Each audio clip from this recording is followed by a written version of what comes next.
Assalamualaikum warahmatullahi wabarakatuh. Perkenalkan, nama saya Daila Alzira Khairunisa. Di sini saya akan memenuhi salah satu tugas dari mata kuliah Sejarah Peradaban Islam. Di sini saya akan menjelaskan materi tentang sumbangan budaya dan ilmuwan Islam. Selanjutnya, di dalam materi sumbangan budaya dan ilmuwan Islam ada 3 pembahasan yang akan saya jelaskan. Yang pertama yaitu macam-macam sumbangan budaya dan ilmuwan Islam. Yang kedua ada faktor pendorong kemajuan sumbangan budaya dan ilmuwan Islam dalam mempengaruhi perkembangan peradaban dunia. Dan materi yang ketiga yang akan saya bahas itu tentang sumbangan budaya dan ilmuwan Islam mempengaruhi perkembangan peradaban dunia. Oke, baik, lanjut yaitu ke materi yang pertama tentang macam-macam sumbangan budaya dan ilmuwan Islam. Budaya dan ilmuwan Islam memberikan sumbangan besar dalam berbagai bidang selama masa keemasan peradaban Islam. Berikut adalah beberapa sumbangan penting ilmuwan-ilmuwan dari segi budaya dan ilmu pengetahuan. Yang pertama ada Al-Khwarizmi, yaitu penemu aljabar. Al-Khwarizmi bernama lengkap Muhammad bin Musa Al-Khwarizmi, lahir sekitar tahun 780 Masehi di Khwarezminia, sekarang disebut Uzbekistan gitu ya. Dan beliau wafat pada sekitar tahun 850 Masehi di Baghdad.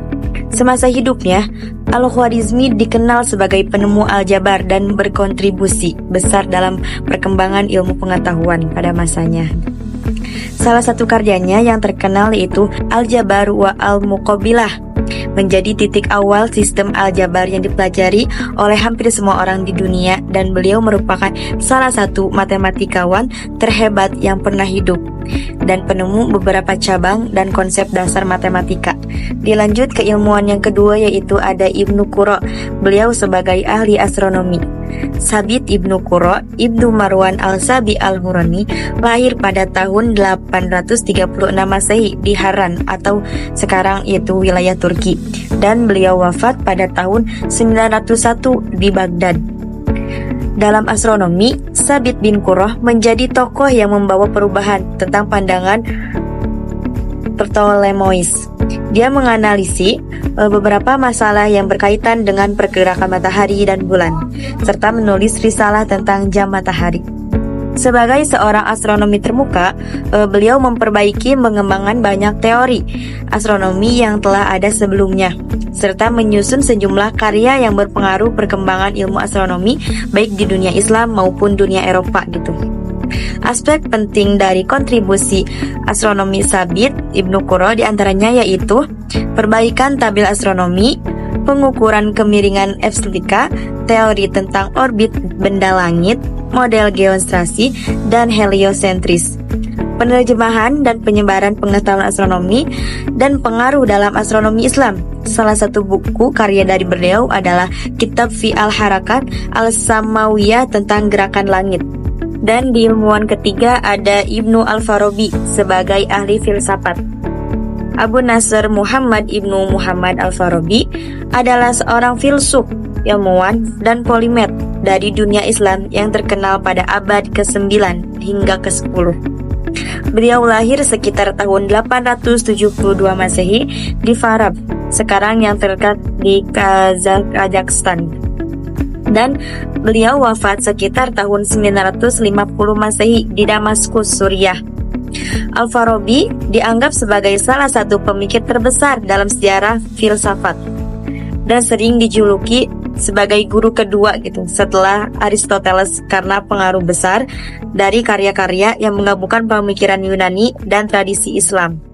Al-Farabi juga adalah salah satu filsuf yang sangat berpengaruh di dunia barat dan Islam. Beliau juga telah berhasil menggabungkan filsafat Yunani dengan pemikiran Islam, yaitu atau ajaran Islam, mengembangkan konsep-konsep baru dalam filsafat politik, logika, etika, dan musik, serta memberikan kontribusi besar terhadap pengembangan ilmu pengetahuan. Karyanya tetap menjadi sumber rujukan utama bagi para ilmuwan dan filsuf sepanjang sejarah pada saat ini. Oke, lanjut di ilmuwan keempat ada Ibnu Al-Haytham. Beliau dikenal sebagai penemu optik. Nama lengkap beliau adalah Abu Ali Al-Hasan bin Al-Hasan bin Al-Haisam, dikenal dengan nama Al-Hazen di Barat gitu ya. Beliau lahir di Basrah, Irak pada tahun 965 Masehi dan beliau juga wafat pada sekitar tahun 1040 Masehi. Beliau dikenal sebagai Bapak Optik. Ibnu Al-Haytham juga dikenal di Barat dengan nama Al-Hazen. Bukunya yaitu karyanya adalah Kitab Al-Manadir yang diterjemahkan ke dalam bahasa Latin pada abad pertengahan. Begitu pula bukunya yang membahas tentang warna matahari terbenam. Beliau juga membahas teori berbagai fenomena fisik seperti bayangan, gerhana, pelangi, dan berspekulasi sifat fisik cahaya gitu. Beliau juga menjadi orang pertama yang menggambarkan secara akurat berbagai bagian mata dan memberikan penjelasan ilmiah tentang proses penglihatan kita. Dalam ilmu lain, di bukunya Mizan Al-Hikmah Ibnu Al-Haytham, beliau telah membahas kepadatan atmosfer dan pengembangan hubungan antara kepadatan atmosfer dengan ketinggian. Pentingnya karya dan penelitian Ibnu Al-Haytham tidak hanya terbatas pada dunia muslim saja gitu, tetapi juga memberikan inspirasi besar bagi para ilmuwan barat. Contohnya ahli sains seperti Roger Bacon dan Johannes Kepler terinspirasi oleh karyanya dalam menciptakan alat-alat seperti mikroskop dan teleskop. Dilanjut, ilmuwan yang kelima ada Ibnu Sina. Beliau dikenal sebagai ilmuwan di bidang kedokteran. Nama asli beliau adalah Ibnu Ali Al-Husain bin Abdullah bin Sina. Beliau lahir pada tahun 980 Masehi di daerah dekat Bukhara, yang sekarang daerah Uzbekistan. Dan beliau wafat kurang lebih pada tahun 1037 Masehi di Hamadan, Persia. Di Barat, ia dikenal dengan nama Avicenna. Beliau juga merupakan salah satu tokoh terpenting dalam ilmuwan sejarah kedokteran dan filsafat. Bahkan saat masih muda pun, ia memperoleh tingkat keahlian di bidang kedokteran, sehingga ketenarannya menyebar luas. Pada usia 17 tahun, beliau beruntung dapat menyembuhkan Nuh Ibnu Mansur, Raja Bukhara pada saat itu ya, dari penyakit yang sudah tidak diharapkan oleh semua dokter. Karyanya yang paling terkenal yaitu kitab Al-Qanun fi Al-Tib, yaitu buku kanun dalam kedokteran. Tidak hanya menjadi referensi utama dalam kedokteran selama berabad-abad, tetapi juga menggabungkan pengetahuan dari berbagai sumber. Salah satu penemuan monumentalnya adalah obat bius yang sangat berguna dalam operasi. Seperti yang kita ketahui juga ya, obat bius masih menjadi obat penting dalam kesehatan pada saat ini. Selain itu juga, Ibnu Sina juga berkontribusi dalam bidang matematika, fisika, musik, dan bidang lainnya. Beliau melakukan beberapa pengamatan astronomi dan merancang alat yang mirip dengan vernier untuk meningkatkan ketepatan pembacaan instrumen. Dalam fisika, kontribusinya meliputi studi tentang berbagai bentuk energi, panas, cahaya, dan mekanik, serta konsep seperti gaya, ruang hampa, dan ketidakterbatasan. Beliau membuat pengamatan penting bahwa jika refleksi cahaya disebabkan oleh emisi partikel oleh sumber cahaya, maka kecepatan cahaya pasti terbatas. Dan ilmuwan yang keenam, yaitu yang terakhir, adalah Ibnu Khaldun. Beliau dikenal sebagai ahli sosiologi, sejarah, hingga pendidikan. Nama lengkap beliau adalah Abdul Ar-Rahman Ibnu Khaldun, lahir pada tanggal 27 Mei 1332 di Tunis, ibu kota Tunisia. Dan beliau juga wafat pada tanggal 17 Mei 1406 Masehi di Kairo. Beliau juga seorang intelektual besar yang memberikan kontribusi yang luar biasa dalam bidang ilmu pengetahuan, sejarah, filsafat, dan sosiologi. Salah satu karya beliau yang paling terkenal adalah Muqaddimah atau Prolegomena, volume pertama dari sebuah karya monumental yang bertujuan untuk menganalisis peristiwa sejarah. Fokus utama karya beliau adalah mengidentifikasi fakta-fakta psikologis, ekonomi, lingkungan, dan sosial yang berkontribusi terhadap kemajuan peradaban manusia serta aliran sejarah. Pengaruh Ibnu Khaldun dalam bidang seperti sejarah, filsafat, sejarah, sosiologi, ilmu politik, dan pendidikan sangat besar. Karyanya telah diterjemahkan ke dalam banyak bahasa, yaitu seperti di timur maupun barat, menunjukkan nilai relevansi pemikiran yang mendalam dalam memahami dinamika sejarah dalam peradaban manusia. Oke, dilanjut ke materi yang kedua, yaitu tentang faktor pendorong kemajuan sumbangan dan ilmuwan Islam dalam mempengaruhi perkembangan peradaban dunia. Kemajuan sumbangan budaya dan ilmuwan Islam sangat berpengaruh terhadap perkembangan dunia. Ada beberapa faktor yang memengaruhinya, yaitu yang pertama adalah dukungan dari pemerintah. Khalifah dan pemimpin pada masa itu, seperti di Kekhalifahan Abbasiyah gitu ya, sangat mendukung perkembangan ilmu pengetahuan. Mereka mendirikan pusat-pusat pembelajaran seperti Baitul Hikmah di Baghdad gitu, yang menjadi pusat penerjemahan, penelitian, dan pengajaran ilmu-ilmu Yunani, Persia, India, dan lainnya. Faktor pendorong yang kedua yaitu semangat keilmuan dan kebebasan berpikir. Ilmuwan Muslim memiliki semangat besar untuk mencari ilmu pengetahuan yang didorong oleh ajaran Islam tentang pentingnya pengetahuan. Mereka tidak hanya mempelajari agama, tetapi juga mereka mempelajari sains, matematika, kedokteran, astronomi, dan filsafat. Hal ini membuka pintu untuk riset dan inovasi di berbagai bidang. Dan yang ketiga ada penerjemahan karya-karya klasik. Ilmuwan Muslim banyak menerjemahkan karya-karya Yunani, Persia, dan India ke dalam bahasa Arab. Proses ini memperkaya peradaban Islam dan menyebarkan pengetahuan dari berbagai peradaban di dunia Islam, sehingga terjadi akulturasi dan kemajuan yang lebih pesat gitu. Faktor pendorong yang keempat yaitu perdagangan dan kontak antar budaya. Posisi geografis wilayah Islam yang strategis di antara timur dan barat membuat peradaban ini menjadi penghubung lebih banyak bangsa gitu.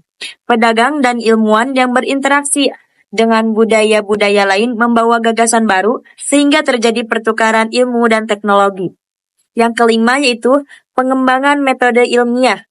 Ilmuwan Muslim seperti Al-Khwarizmi, Ar-Razi, dan Ibnu Sina mengembangkan metode ilmiah yang sistematis. Pendekatan eksperimental, observasi, dan logika digunakan dalam penelitian mereka yang menjadi dasar ilmu kedokteran. Dan faktor pendorong yang keenam ada inovasi dan penemuan dalam berbagai bidang. Peradaban Islam menghasilkan banyak penemuan seperti dalam bidang matematika, aljabar gitu ya, kedokteran, terus astronomi dan teknik.